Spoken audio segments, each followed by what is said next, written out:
बिस्मिल्लाहिर्रहमानिर्रहीम। अस्सलामु अलैकुम students, welcome back to my YouTube channel Biotech. और आज अनदर एक्साइटिंग लेसन के साथ मैं आपकी खिदमत में हाज़िर हूँ जी। तो आज का जो हमारा लेक्चर है वो है related to Calvin cycle. Plant के अंदर एक बड़ा नेसेसरी ये रिएक्शन है जिसको हम केल्विन साइकिल से जानते हैं। ये एक लाइट इंडिपेंडेंट रिएक्शन है जिसको हम डार्क रिएक्शन भी कहते हैं। इसको मेल्विन केल्विन और इसके कुलीग ने डिस्कवर किया। इसकी डेफिनेशन में चंद पॉइंट्स हैं। पहला पॉइंट ये है कि एक तो ये साइक्लिक सीरीज ऑफ रिएक्शन है। दूसरा ये कि इसको एंजाइम हर स्टेप पे कैटालाइज कर रहे हैं इस रिएक्शन को। तीसरा ये कि इसमें कार्बन को फिक्स और रिड्यूस किया जाता है। और चौथा पॉइंट जो नेसेसरी पॉइंट है वो ये कि हमें फाइनल प्रोडक्ट शुगर मिलता है। नेक्स्ट इसका स्टेप है अकरेंस।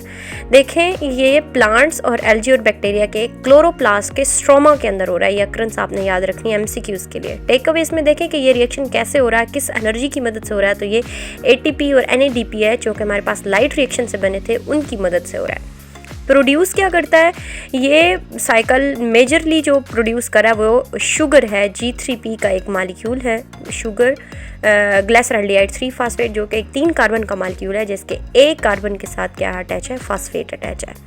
अब इस G3P का क्या रोल है, ये प्लांट की ग्रोथ और उसकी डेवलपमेंट में हेल्प कर रहा है। अब इसके स्टेप्स पर आते हैं। मैं स्टेप्स का ओवरव्यू दे देती हूँ। सबसे पहला स्टेप है कार्बन फिक्सेशन। कार्बन डाइऑक्साइड जो एयर से प्लांट एब्जॉर्ब करता है उसको फिक्स कर देता है RuBP के साथ। RuBP हमारे पास क्या है, एक प्रिकर्सर मॉलिक्यूल पहले से मौजूद है ये साइकिल के अंदर, यानी ये अभी नहीं बना, ये पहले से मौजूद है साइकिल में। RuBP को मैं मज़ीद भी एक्सप्लेन करूँगी। नेक्स्ट स्टेप है रिडक्शन का, जिसमें कार्बन डाइऑक्साइड को तोड़ा जाता है और उससे प्रोडक्ट बनाया जाता है G3P। और ये प्रोडक्ट कोई एक मालिक्यूल नहीं होता, इसके टोटल 6 मालिक्यूल बनते हैं। और G3P को कभी कभी 3PGA की फॉर्म में भी लिखा हुआ होता है अक्सर बुक्स में। अच्छा, तो ये सारे स्टेप्स जो हैं with the use of energy हो रहे हैं in the form of ATP and NADPH। ये आपने सारे स्टेप्स में याद रखना है। नेक्स्ट रीजनरेशन का स्टेप। रीजनरेशन का थर्ड स्टेप है जिसमें जो टोटल 6 मालिक्यूल मैंने पहले भी डिस्कस किया है, जो 6 मालिक्यूल बनेंगे उनमें से एक जो है वो रिड्यूस होकर शुगर में यानी फाइनल प्रोडक्ट में चेंज हो जाएगा।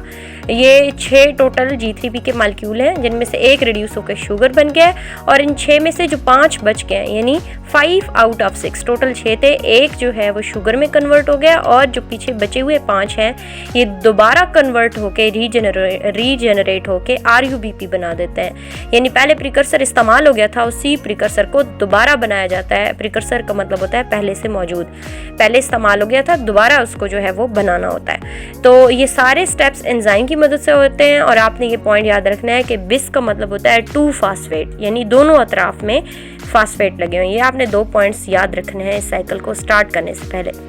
साइकिल स्टार्ट करते हैं। सबसे पहले इनपुट देखते हैं। मैंने पहले भी इनपुट के बारे में बताया कि कार्बन डाइऑक्साइड के 3 मालिक्यूल हैं।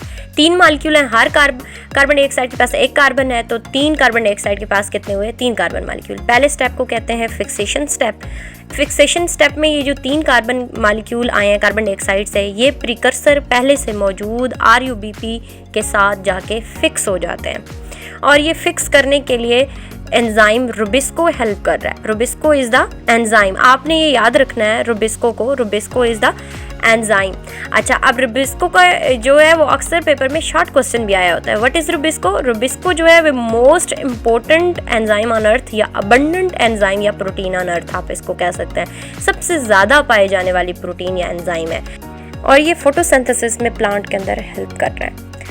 अब आपने ये पॉइंट याद रखना है कि ये जो 3 कार्बन है with the help of Rubisco, ये इस प्रिकर्सर मालिक्यूल के अंदर जाके फिक्स हो जाते हैं और ये टोटल 6 मालिक्यूल बन जाते हैं। यानी ये 3 थे, 3 से ये 6 हो गए।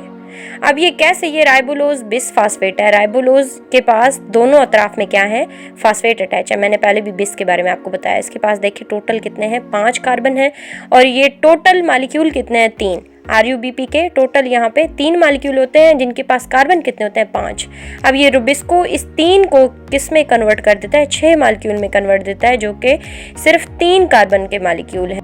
और इनके एक तरफ जो है वो फास्फेट अटैच है, इसको हम 3 फास्फोग्लिसरेट मालिक्यूल कहते हैं। अब आप भी इस बात पे कंफ्यूज हुए होंगे कि ये देखें, ये 3 मालिक्यूल है टोटल जिनके पास 5 कार्बन है और ये 6 मालिक्यूल हैं जिनके पास 3 कार्बन है। अब ये 3 to 6 कन्वर्जन क्या है, ये 3 to 6 कन्वर्जन मैं आपको एक्सप्लेन करती हूँ। ये जो रुबिस्को है RUBP, जैसे मैंने पहले भी बताया, राइबोलोज बिसफॉस्फेट, ये 5 कार्बन का मॉलिक्यूल है जिसके दोनों अतराफ में क्या है, फास्फेट अटैच है। और ये टोटल मॉलिक्यूल कितने हैं, 3। उन तीनों मॉलिक्यूल्स को मैंने यहाँ पे ना खोल के लिख दिया है कि इसके दोनों अतराफ कैसे फास्फेट अटैच है। तो अब आप यहाँ पे देखें कि उन तीनों मॉलिक्यूल को मैंने ओपन चेन स्ट्रक्चर में लिख दिया है। 3 चेन्स है ना टोटल, तो एक चेन देखें 5 कार्बन वाली और उसके दोनों अतराफ में फास्फेट अटैच है। इसी तरह दूसरी चेन भी मैंने नीचे बना दी है, और इसी तरह मैंने जो है वो फिर तीसरी चेन भी आपको ड्रा करके बता दिया है कि किस तरह कार्बन नंबर 1 और कार्बन नंबर 5 के साथ फास्फेट अटैच है दोनों अतराफ में। और ये टोटल 5 कार्बन की 3 चेन्स हैं रुबिस्को की। अब आपने ये देखना है कि जो 3 कार्बन फिक्स हुए थे वो 3 कार्बन है ना, एक कार्बन एक चेन के साथ अटैच होगा, दूसरा दूसरी के साथ, तीसरा तीसरी के साथ। जब एक एक कार्बन अटैच हो जाएंगे, ये 5 से कितने कार्बन वाला बन जाएगी, एक चेन 6 वाली।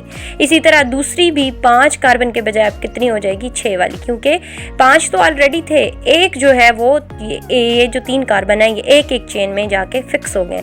एक जो हमारे पास कार्बन डाइऑक्साइड से आया है। इसी तरह तीनों चेन जो है वो 5 के बजाय अब कितनी हो जाएंगी, 6 कार्बन वाली हो जाएंगी, जिनके दोनों अतराफ में फास्फेट अटैच हैं। ये भी 3 कार्बन वाली और वो भी 3 कार्बन वाली।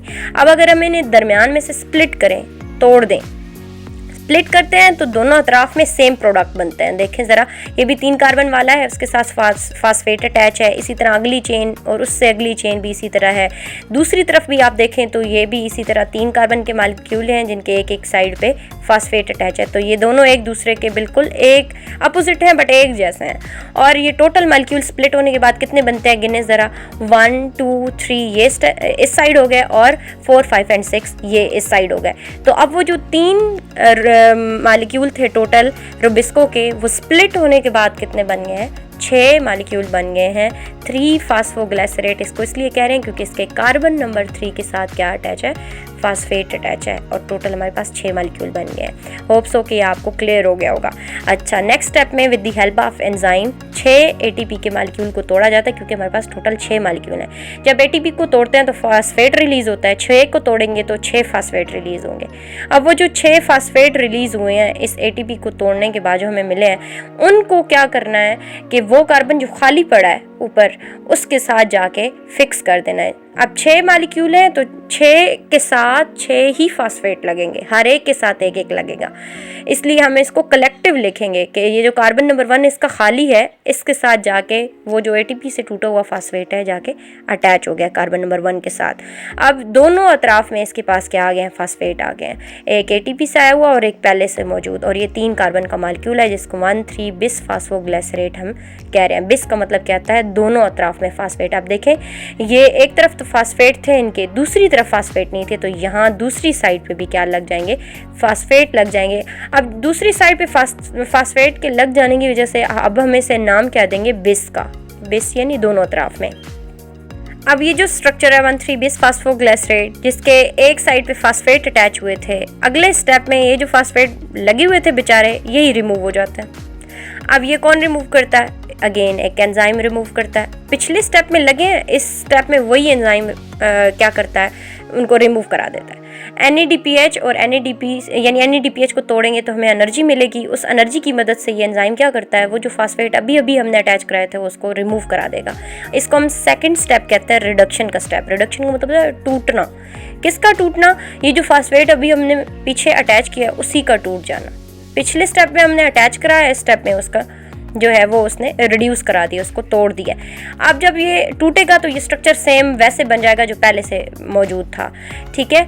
अब इसको हम क्या कहते हैं, G3P कहते हैं। एक फास्फेट के रिमूव हो जाने की वजह से अब इसका नाम क्या बन जाएगा, ग्लिसरल्डिहाइड 3 फास्फेट, यानी कि 3 कार्बन की चेन है जिसके एक तरफ क्या अटैच है, फास्फेट अटैच है। इस वजह से हम G3P कहते हैं। और ये 6 मॉलिक्यूल G3P के हैं जो मैंने पहले भी डिस्कस किया था, हमारा प्रोडक्ट है ये। तो ये जो 6 G3P के मॉलिक्यूल हैं, इनमें से एक, अब टोटल ये 6 हैं, उन 6 में से जो एक है G3P, वो इससे बाहर निकल जाता है साइकिल से। ये हमारी आउटपुट हो गई। एक G3P निकल गया है जो कि बाद में शुगर में कन्वर्ट हो जाता है, जो हमारा फाइनल प्रोडक्ट है, आउटपुट है। और उन 6 में से एक तो निकल जाएगा। अब जो पीछे 5 बचेंगे वो क्या करेंगे, वो नेक्स्ट स्टेप में चले जाएंगे जिसको हम रीजनरेशन का स्टेप कहते हैं, और ये भी एक एंजाइम की मदद से हो रहा है। थर्ड स्टेप, टोटल 6 थे, उनमें से जो एक मालिक्यूल है वो G3P का निकल गया और शुगर बनाने लग गया, जबकि बाकी जो 5 बचे हैं वो with the help of enzyme क्या करते हैं, रीजनरेशन के स्टेप में चले जाते हैं। अब आपने देखा होगा कि ये वही सेम टू सेम स्ट्रक्चर है, सिर्फ ये 6 मालिक्यूल के बजाय अब ये क्या हो गया 5, क्योंकि एक जो है वो हमारा G3P निकल गया। अब ये 5 मालिक्यूल हैं, ये रीजनरेशन के स्टेप में प्रीकर्सर मालिक्यूल को दोबारा बनाएंगे ताकि अगली साइकिल चल सके। अब ये G3P क्या करता है, with the help of enzyme again phosphate को तोड़ेगा, फास्फेट को तोड़ेगा तो अपने साथ एक फास्फेट अटैच करा लेगा। अब इसकी दोनों तरफ फास्फेट अटैच हो गए हैं, क्योंकि पहले ये एक तरफ थे, अब वो फास्फेट जुड़ गए हैं। तो देखें जैसे प्रीकर्सर में मौजूद थे, दोनों फास्फेट दोबारा से लग गए हैं। अब इसको हम बिस फास्फेट यानी RUBP कहेंगे, और ये भी एक एंजाइम की मदद से हुआ है। अब आपका ये क्वेश्चन आता है कि ये देखो कि ये तो 3 टोटल मालिक्यूल है 5 कार्बन वाले, जबकि जो पीछे था वो तो छोटा सा मालिक्यूल था, 5 मालिक्यूल थे टोटल जिनके पास सिर्फ 3 कार्बन थे। तो ये जो कन्वर्जन है इसको मैं आपको यहाँ पे समझाती हूँ। देखिए ये 5 मालिक्यूल G3P के, यानी कि 5 मालिक्यूल है टोटल जिनके पास 3 कार्बन है, तो 1 2 एंड 3, 5 को 3 के साथ मल्टीप्लाई करते हैं, यानी टोटल 5 हैं, 3 कार्बन है, 5 को 3 के साथ मल्टीप्लाई करेंगे, टोटल 15 कार्बन हमारे पास आएंगे। दूसरी तरफ आते हैं RUBP जो कि G3P से बना है, अब वो तो और लग रहा है। अब देखें वो उसके टोटल 3 मालिक्यूल हैं और उसके पास 5 कार्बन के मालिक्यूल हैं, 1 2 3 4 एंड 5। तो 3 को 5 के साथ मल्टीप्लाई करेंगे, ये जैसे पहले मैंने आपको दिखाया, ये देखें कि ये 3 टोटल मालिक्यूल हैं और इनके पास कितने कार्बन है, 5 कार्बन है। तो 3 को 5 के साथ मल्टीप्लाई करेंगे तो 5 3s are 15, एंड जब 3 को 5 के साथ मल्टीप्लाई करेंगे तो वही रिजल्ट आएगा 15, यानी कि टोटल कार्बन सेम रहते हैं। इस कन्वर्जन में बस रीअरेंजमेंट चेंज हो जाती है। अरेंजमेंट चेंज हो जाने की वजह से इसको हम G3P नहीं कहते, अब हम इसको RUBP कहते हैं। और दूसरा ये कि इसके साथ एक फास्फेट भी अटैच हो गया, तो अब हम इसे बिस कहेंगे। बिस का मतलब है दोनों तरफ में फास्फेट, और ये कौन कर रहा है, ये एक एंजाइम कर रहा है जो कि G3P को हमारे प्रीकर्सर में चेंज कर देता है और अगली साइकिल रेडी हो जाती है स्टार्ट होने के लिए। अनदर जो है कन्वर्जन वो स्टार्ट हो जाती है, जो कि हमारा फाइनल प्रोडक्ट इस साइकिल में बन चुका है, that is 1 G3P sugar molecule. Hope so students आपको आज का जो लेक्चर है केल्विन साइकिल से रिलेटेड क्लियर हो गया होगा, और अगर आपका कोई भी क्वेश्चन है तो आप कमेंट बॉक्स में मुझसे आके पूछ सकते हैं, I will answer you. And मेरे चैनल को सब्सक्राइब कर दें मेरी मज़ीद वीडियोस को देखने के लिए। And thank you so much, Allah हाफिज़।